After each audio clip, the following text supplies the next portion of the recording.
66 WNBC. Good morning. I'm Ray Dariano. Here's Soupy Sales. Thank you, Ray. Good morning, everybody. I only have this to say. If you've ever lost anyone you love, then you'll know how we feel this morning here at WNBC. This is probably the first time Jane ever made anyone cry. 66 WNBC. Here's Soupy Sales. Thank you, Ray. Good morning, everybody. Certainly we're a little upset here this morning, and it's a very terrible thing that happened, and I know that you feel the same way that we do. And, you know, that's a thing as you grow older, and you find that people that you are close to you or dear to you or that you love that leave you, it takes something out of you, whether they're related to you or not. It just takes a piece out of you, and it's just a very sad thing.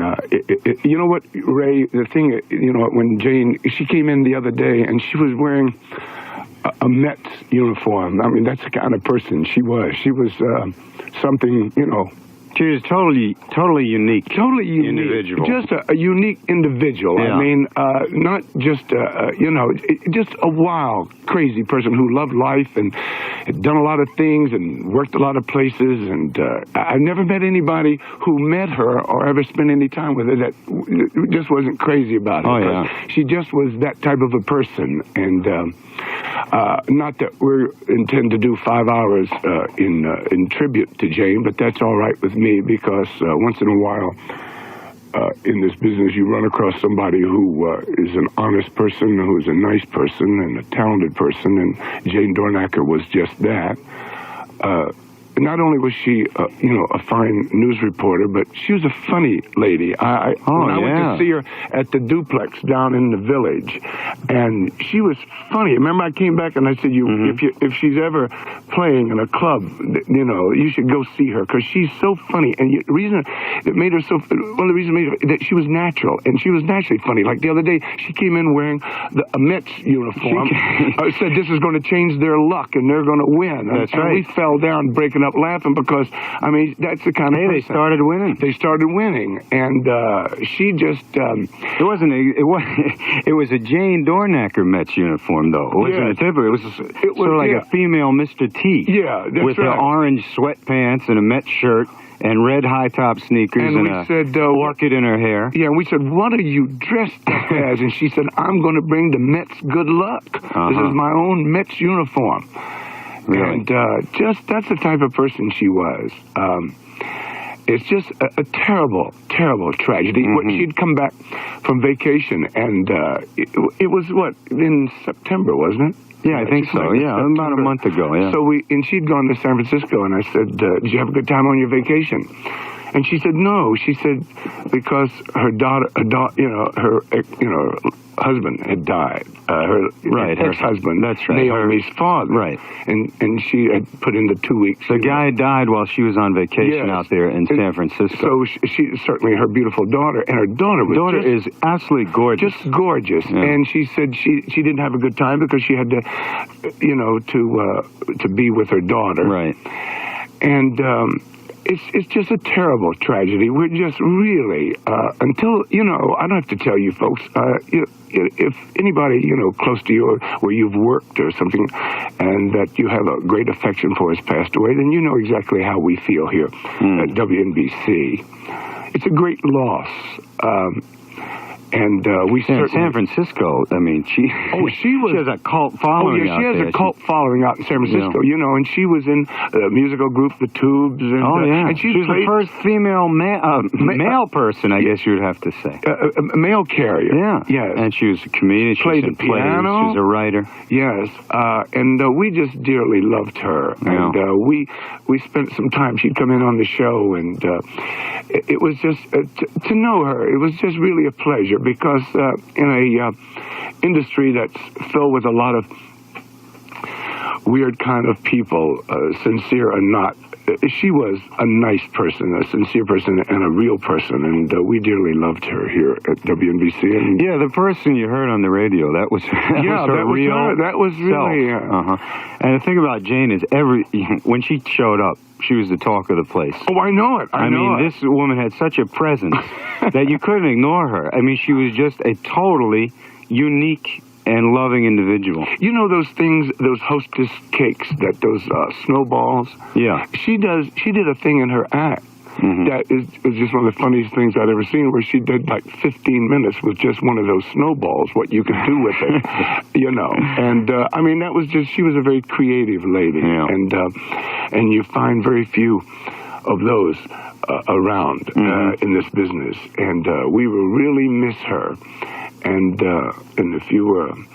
Hey, she made her mark. Boy, she sure did. The sad part of it is it's almost like she was just getting going here in New York. That's right. It is not easy coming from another market, you know, quote unquote, which was San Francisco, to come into New York. Especially when she had so much success there. Yeah. To come here and start all over again. She just took the opportunity because this is the place everyone wants to be. And I must say that I really, Dan Rather and NBC News and the people who handled it, and Channel 9 and people that the shows I was able to watch last night, they really handled it so great. I was very proud to be a part of this business that, you know, they have such great respect for one another. And, you know, certainly we could say, well, we weren't, you know, we'd rather not be in today. I'm sure everybody felt that way and feels that way. But you have to face reality. You have to come in. I thought Joey Reynolds handled himself beautifully yesterday. A situation that happened during his show, and where nobody knew what was going on, and the part that John Hayes and Dale Parsons and Doug O'Brien and everybody. Doug was doing some job around here. It's a incredible tough thing to do when something like that happens to somebody that you work with, and you know that, folks. I mean, it's happened, I know, to a lot of you, and so you'll understand how we feel around here today, and I just what can I say? That we certainly issue our heartfelt, deepest sympathies to Jane's daughter Naomi and her family and her friends and her loved ones. And what else can you say? She was just a really beautiful person. Yeah, we love her too. Yeah, we love you. That's right. We love you, Jane. All right, we're going to take a short break, and we'll be back. 66 WNBC. No, he was on, well, the newsroom is right next door to our studio here. So if we were in there for an hour, Joey was in here on the air. Oh, I know it. That's why I think, you know, he and Jay handled it so great. The fact is, but to hear, and then I turned on channel live at 5. Right. But then I heard Joey play it back, and to hear that tape. The tape is chilling. It is just one of the most frightening things I've ever heard in my life. Like I said, you know, when the space shuttle exploded, I mean, you didn't hear anything before or afterwards. You know, you saw it. And you hear... Yeah, the shocking reality was, as this tragedy was occurring, Jane was broadcasting live on the radio. Yeah. That's pretty heavy. It is heavy. It really is. And like I say, you know, other people have, you know, different tragedies happen, but if you don't hear them, I mean, you read about them, you say that's terrible, and it bothers you emotionally to read about them or hear from a friend or something like that, but to hear the actual broadcast, it is just a frightening and, just a terrible thing, especially if you know somebody and that you like somebody. And you know the thing that really bothers me, and I was thinking about it, and it really is true. Isn't it wild how we go through our life and you like somebody and they're friends, and you never, ever, people take one another for granted.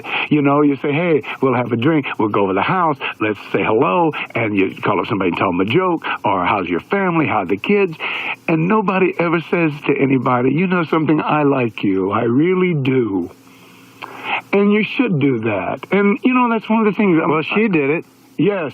In a million different ways every day. That's it. And she did it. And it really, I'm just so sorry that I didn't say to her, in time. But I would hope that... Oh, but you did, because a couple of weeks ago, when the town hall concert was scheduled, I heard her on the radio with Joey talking about, he was kidding around. Oh, what a Soupy do it, joking, you know, and good-natured. And Jane says, oh, he's terrific, he does this. And you did, because she was very happy that you were the only person from the station who went to see her live. And that meant a lot to her when she was performing. At the duplex. Yeah, so you did tell her. Yeah, but, you know, it's like, you know, and let me tell you something. You should do that once in a while to or somebody to say, hey, I really like you. I love you. I think you're wonderful. Sure. And we always wait. And then afterwards, it's too late, you know. Good advice. Yeah. 66 WNBC.